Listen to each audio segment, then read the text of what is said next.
Buenas noches, profesor y compañeros todos. Somos estudiantes de la Universidad de Panamá, Centro Regional de Colón, Facultad de Bellas Artes. Tenemos el gusto de presentar nuestro video, el cual exponemos varios puntos relacionados entre Panamá y Estados Unidos, elaborado por mi compañera Jady Sánchez y mi persona Kaira del Cid.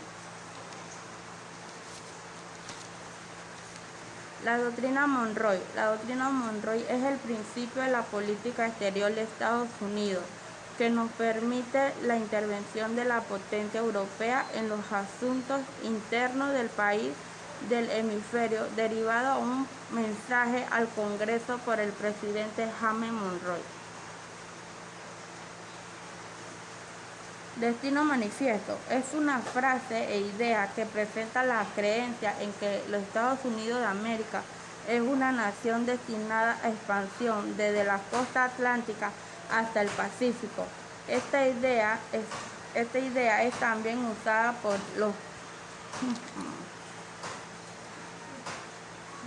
la partidaria que esta ideología crece en que expansión no solo es buena, sino también obvia y certera.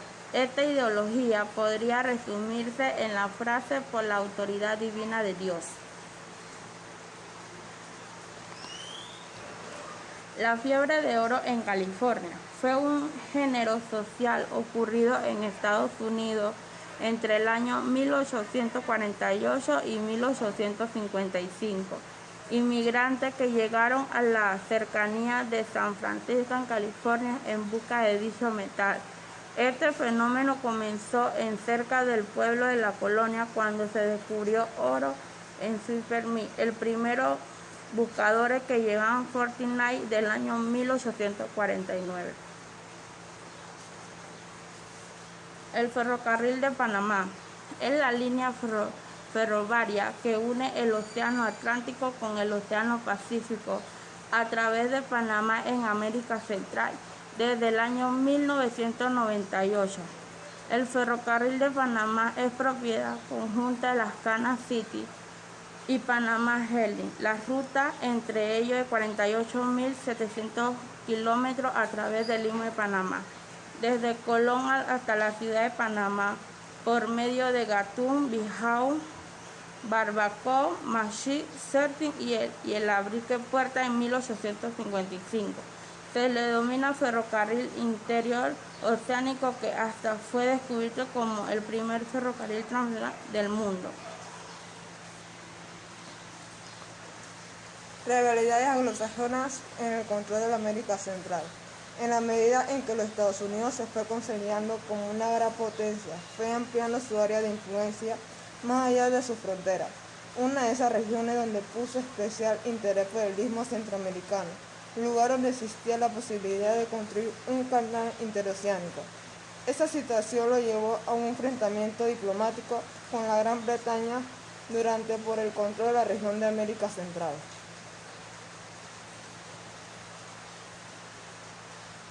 Construcción del canal francés y estadounidense.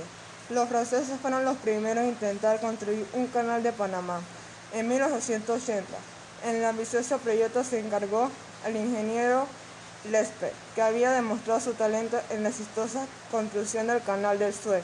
En Egipto, sin embargo, las dificultades económicas y las enfermedades de la fiebre, el plan y la empresa encargada de la edificación en la que trabajaba Varilla quebró las obras y se paralizaron. Fue entonces cuando Varilla se trasladó a Estados Unidos para el Senado de ese país, de que financie el proyecto de un nuevo canal.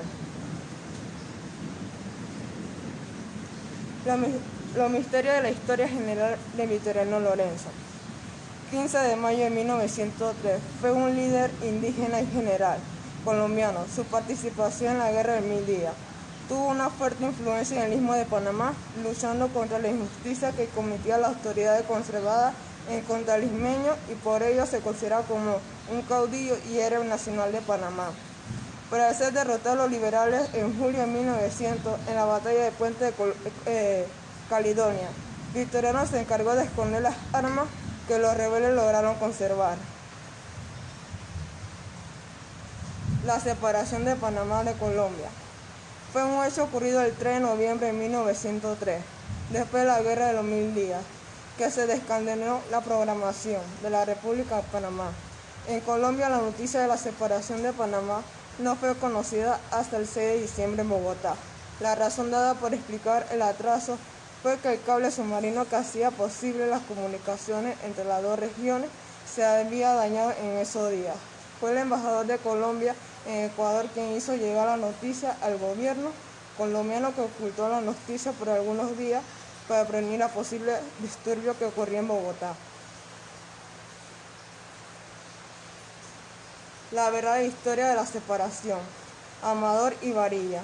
El 26 de agosto se embarcó Amador y arribó a Nueva York. El 1 de septiembre viajé en un Consigo. Ambos intentaban contactar inmediatamente el padre de comparación. Amador a través del vaquero Lindo y Duque a través del periodista Farshad, teniendo más éxito en el último. Se dice que Cromwell coqueteó a un duque ofreciéndole la posibilidad de ser el primer presidente de la República, que estaba a punto de crear. La ansiedad de Amador parecía jugar en contra, pero esta idea no prefería, por varias razones. Duque era extranjero y poseía la nacionalidad norteamericana, además no pertenecía al círculo íntimo de la oligarquía panameña. Muchas gracias.